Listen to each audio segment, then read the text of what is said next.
Տիկին Հակոբյան, երբ ես այս ամբիոնից խոսում եմ, ես խոսում եմ փաստերով, ձեզ հորդորում եմ լինել ուշադիր եւ միավորված ազգերի կազմակերպությունը չխառնել ԵԽԽՎ-ի հետ։ Միավորված ազգերի կազմակերպությունը հրապարակել է Հայաստանի կառավարությանը ՄԱԿ-ի 6 անկախ փորձագետների ուղղված փաստաթուղթը կապված Բագրատ arczepiskopos Գալստանյանի եւ Սրբազան շարժման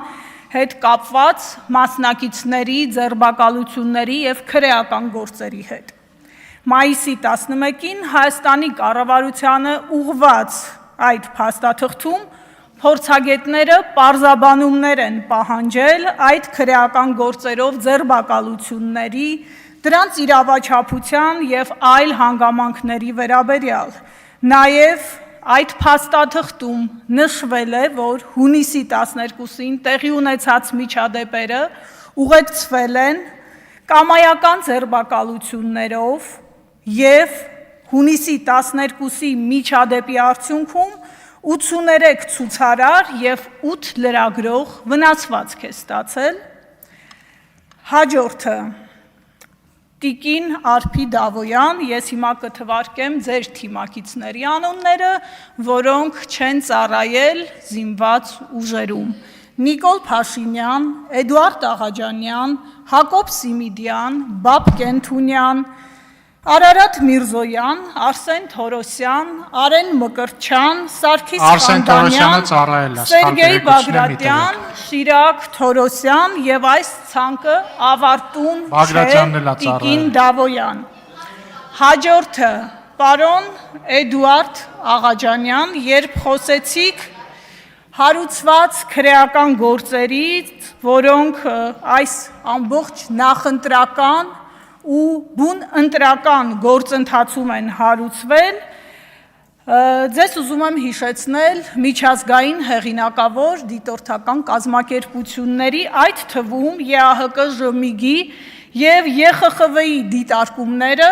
ընտրական process-ի վերաբերյալ, որտեղ հստակ մտահոգություն է արձանագրված Հայաստանում ընդդիմադիր գործիչների ձերբակալությունների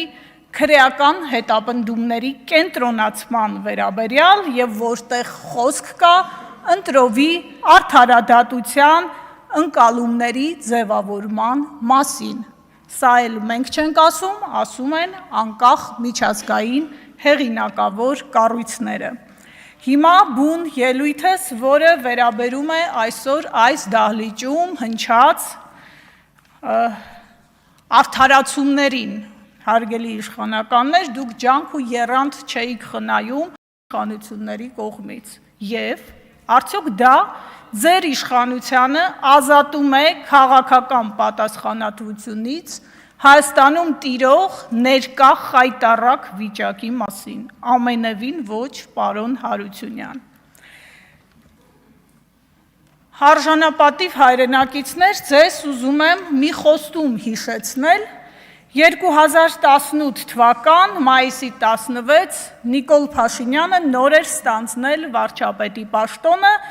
երբ խոստացավ, որ Հայաստանում քաղբանտարկյալների հարցը պետք է լուծվի, որպեսզի Հայաստանը ազատվի քաղբանտարկյալներ ունեցող երկրի խարանից։ 18 թվական օգոստոսի 17 նույն անձը հայտարարեց, որ նոր Հայաստանում քաղբանտարկյալներ չեն լինելու։ Ես հիշում եմ նաև 19 թվականը, երբ նա իր 100 փաստերի շարքում 75-րդ տեղում այդ նույն պնդումը տեղավորել էր, բայց ավաղ իրականությունը ուրիշ է։ Ինչպես բազում այլ խոստումներ, այդ խոստումը եւս մնաց օդում կախված կամ հակառակ տրամաբանությամբ իրականացվեց։ Այսօր մենք 26 թվականում ենք ապրում, այսօր Հայաստանում ավելի շատ քաղբանտարկյալ կա, քան 91 թվականից ի վեր միասին ամբողջ ժամանակահատվածում։ Սամվել Կարապետյան,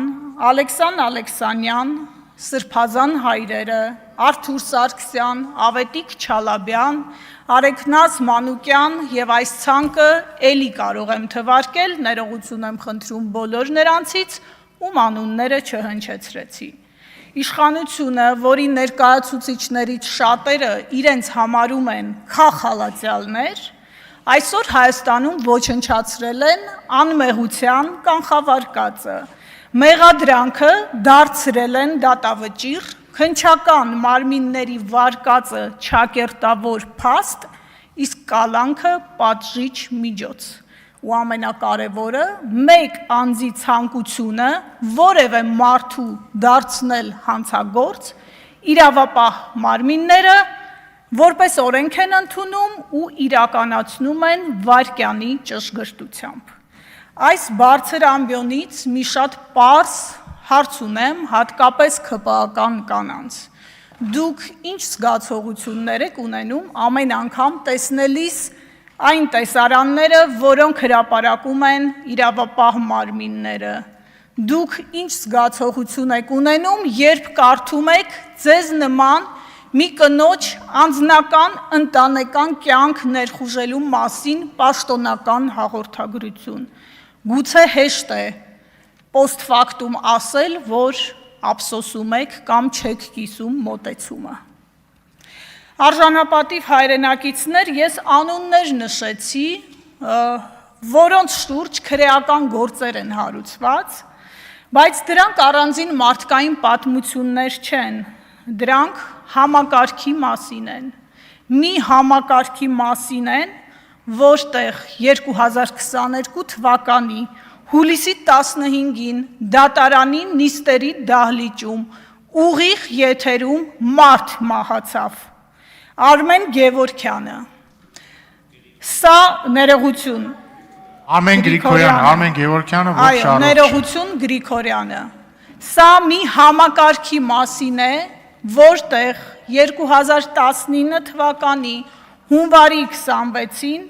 Նուբարաշեն քրեակատարողական հիմնարկում լրագրող Մհեր Եղիազարյանը մահացավ, որովհետև նրա վիճակը կալանքի հետ անհամատեղելի էր։ Ինչ հետևեց այս դեպքերին եւ ով պատժվեց։ Ոչինչ եւ ոչ ոք։ Տարբեր մարդիկ են, տարբեր մեղադրանքներ, բայց կա մեկ ընդհանրություն։ Նրանք բոլորը այս իշխանության քաղաքական ընդդիմախոսներն են կամ քննադատները։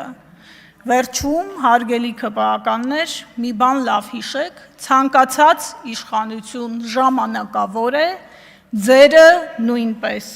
Եվ մի վիճակագրական տվյալ ևս ձեզ համար, Տիկին Հակոբյան, երբ խոսում եք խոսքի ազատության մասին, ու դա իբրև ձեր իշխանության ձեռքբերում եք նշում, հորդորում եմ ուսումնասիրել լրագրողներ առանց սահմանների միջազգային հեղինակավոր կազմակերպության զեկույցը։ Այնտեղ Հայաստանը 34-րդ տեղից 50-րդ տեղն է զբաղեցնում, գրանցել է դիրքերի անկում։ Հորդորում եմ կարդալ խոսքի ազատության պաշտպանության կոմիտեի զեկույցը 2010-18 թվականներ և 2018-26 թվականներ, մի քանի ցուցանիշ նշեմ։ Օրինակ, ֆիզիկական բռնության դեպքեր 77 դեպք մինչև 18 թվականը, 82 դեպք ձեր իշխանության օրոք, ճնշումներ ԶԼՄ-ների նկատմամբ, 466 դեպք մինչև 18 թվականը,